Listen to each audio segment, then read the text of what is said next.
People often ask me, when I run barefoot, should I land on my heel or on my toes? What is a better way to run? I say forget about your feet. First, think about your hips. When you walk and run, engage your buttocks. And this will lead to you finishing your step and not walking just with your legs being a pendulum from your hips down.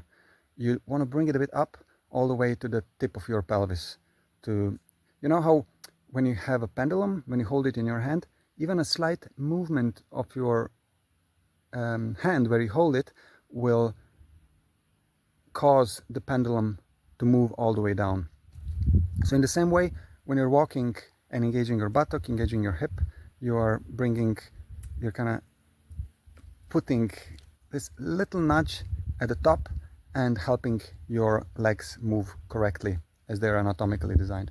And then I would like to point another thing that's often neglected in running, which is there's not only the arch, which when you walk barefoot gets strong, elastic, full of tissues and muscles, but there is also an often neglected element, which is the connecting tissue or connective tissue between the sole of the foot and the bones and the muscles. As you can see in the video, there is a slight movement back and forth, half a centimeter, 1 centimeter, when you land and then when you spring off, which is caused by this elasticity of the tissue. Research shows that this actually softens the impact when you land and also contributes to force when you're springing off as you engage your foot.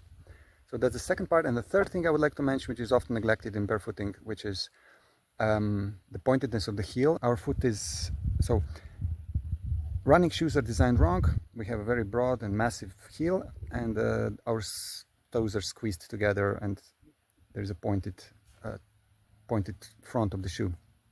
While the foot is actually the opposite. You have a pointed heel, which lands into the soft surface, and then you have the spread out toes to spring off.